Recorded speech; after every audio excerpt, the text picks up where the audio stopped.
اور آپ سب کو صبر جمیل کی توفیق عطا فرمائے۔ میری امی کا انتقال جمعے کے دن ہوا اور امی نے 2 مرتبہ کلمہ بھی پڑھا تھا، وفات ہونے سے پہلے اس کی کیا فضیلت ہے؟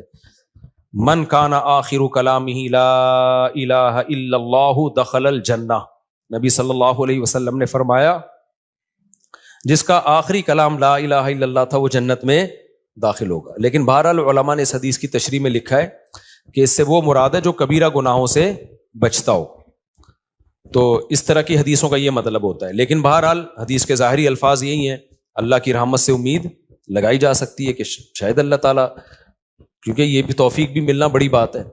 موت کے وقت جو ہے نا اچھی حالت میں موت ہونا، یہ اللہ کی بہت بڑی نعمت ہے۔ اس سے پناہ مانگا کرو کہ فلم دیکھتے ہوئے یا کوئی الٹا کام کرتے ہوئے موت آ جائے، اس سے پناہ مانگا کرو اللہ تعالیٰ کی۔ الٹے کام پہ آپ لوگ بہت ہنس رہے ہو، تو جو ہے پناہ مانگا کرو اللہ تعالیٰ کی۔ تو کوئی اچھے کام پہ نماز پڑھتے ہوئے، روزہ رکھتے ہوئے، اماں کے پاؤں دباتے ہوئے موت آئے نا، ابا اماں کے، تو یہ اچھی موت ہے۔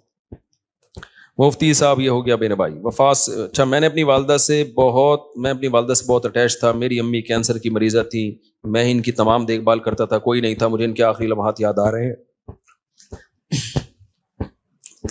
تو یہ والدین کا ٹاپک ایسا ہے نا کہ یہ میرے سامنے چھیڑا ہی نہیں کرو، سمجھ رہے ہو؟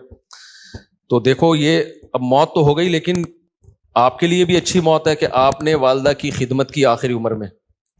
تو جب والدہ کی خدمت کی تو مرنا تو تھا ہی نا، تو کتنی اچھی موت ہو گئی کہ آپ کو خدمت کی توفیق مل گئی۔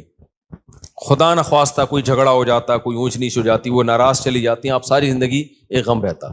تو جو کام ہو جائے نا اس پہ پھر نہیں غم کرنا چاہیے۔ اس میں شریعت نے کہا ہے جو ہوا بہتر ہوا، تو بچانے کی پوری کوشش کرنی چاہیے۔ لیکن موت ہو گئی تو اب اس پہ صبر کرو، بولے یار چلو اب خدمت کا موقع تو مل گیا نا۔ اسلام میں غم منانا، سوچ کے غمگین ہونا، اس کی کوئی فضیلت نہیں ہے۔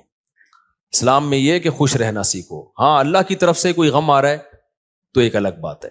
تو اسلام آپ کو غمزدہ دیکھنا پسند نہیں کرتا، اسلام آپ کو خوش رہنا۔ اسلام کہتا ہے بس ایک غم ہونا چاہیے، وہ کیا ہے؟ آخرت کا۔ اس کی شریعت میں فضیلت ہے، باقی اپنی زندگی وہ غم لیس بناؤ۔ آج ایک بندہ آیا، جیسے بعض خواتین آتی ہیں نا، شوہر بہت ٹینشن دے رہا ہوتا ہے، میں ان کو کہتا ہوں شوہر لیس ہو جاؤ فوراً، ٹینشن لینے کا نہیں۔ میں نے کہا شادی سکون کے لیے کی تھی نا، جب سکون ہی نہیں مل رہا تو میاں لیس، اس کو طلاق مانگو، اس سے کوئی بھی طریقہ اختیار کرو جان چھڑانے کا۔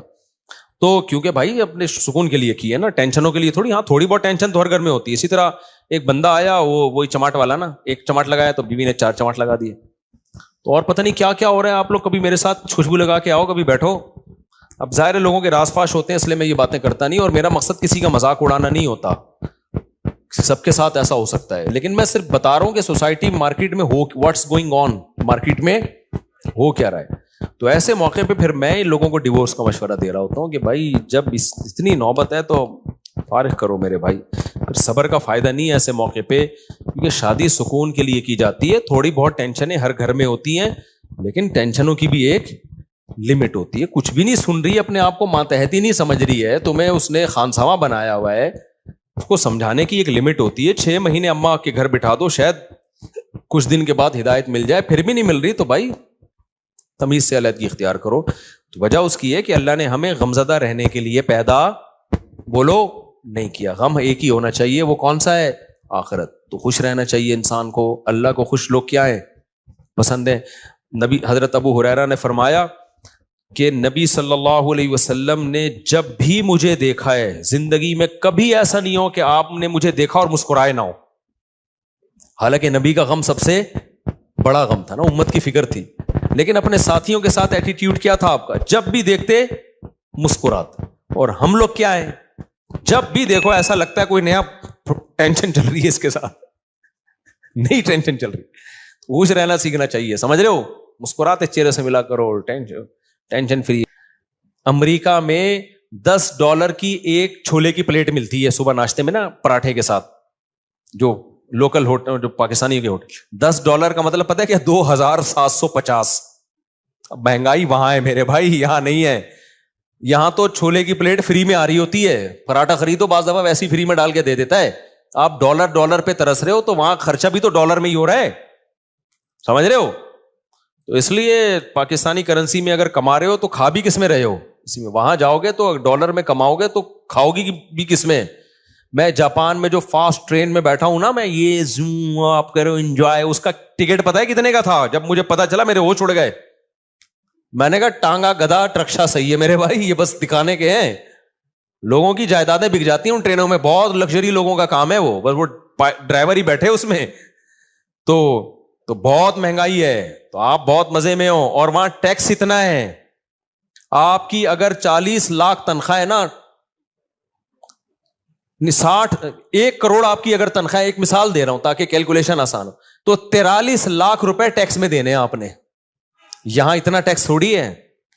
پھر لوگ اس پہ خوش ہوتے ہیں, ہم ٹیکس دے رہے ہیں لیکن علاج ہمارا فری میں ہے, بچوں کی تعلیم ہماری فری میں. فری میں کہاں ہے؟ 43% تنخواہ کاٹ لی تم سے انہوں نے, اب تمہیں فری میں تھوڑی دے رہے ہیں. آپ کی گورنمنٹ یہاں جتنی مرضی کرپٹ ہے, میں کوئی یہ نہیں کہہ رہا بہت نیک گورنمنٹ, جیسی مرضی ہے, اتنا ٹیکس نہیں ہے میرے بھائی. تنخواہ پوری آ رہی ہے آپ کے پاس, تو اس میں آپ اپنے بچوں کی فیس بھر لیتے ہو, وہ اتنی نہیں ہوتی, 43% نہیں ہوتی وہ, سمجھتے ہو, آپ کے سارے خرچے نکل رہے ہوتے ہیں. نہیں آ رہی میرا خیال ہے بات. اور پھر زکاتیں بھی لوگ دے رہے ہوتے ہیں, تھوڑے سے گھننے بن جاؤ, اگلا پوری جائیداد نکال کے دے دیتا ہے. یہاں تھوڑا سا گھننا بننا آنا چاہیے, بس یہاں پریکٹس کرو تھوڑی سی. تو اس لیے اتنا ٹینشن والا بات نہیں. ہم کیوں وہاں جا کے فوراً واپس آتے ہیں؟ مزہ ہمیں کہاں آتا ہے؟ بہت اچھے کنٹری ہیں, امریکہ بہت اچھا ہے, جاپان بہت اچھا ہے, مزہ ہمیں کراچی میں ہی آتا ہے. اور یہ جو میں نے ابھی بیان میں کہا نا کہ خاموش, بالکل خاموش, یہ 4 دن خاموشی اچھی لگتی ہے, اس کے بعد کاٹنے لگتی ہے. یہاں ریلیشن ہے, آبادی ہے, ایک بندہ پنجاب والا ملے گا, ایک پشتو والا ملے گا, ایک بلوچی ملے گا, ایک فلانا, ایک میکینک ملے گا, ایک فلانا ملے گا, ایک ڈاکٹر ملے گا, ایک سائنٹسٹ ملے گا, ایک سیاستدان ملے گا. ہر آدمی ہوٹل میں بیٹھ کے ایسے لگے گا یہاں سارے ہی پہنچے ہوئے لوگ ہیں, گپ شپ کا ماحول ہے. یہ سب کچھ وہاں پر نہیں ہے.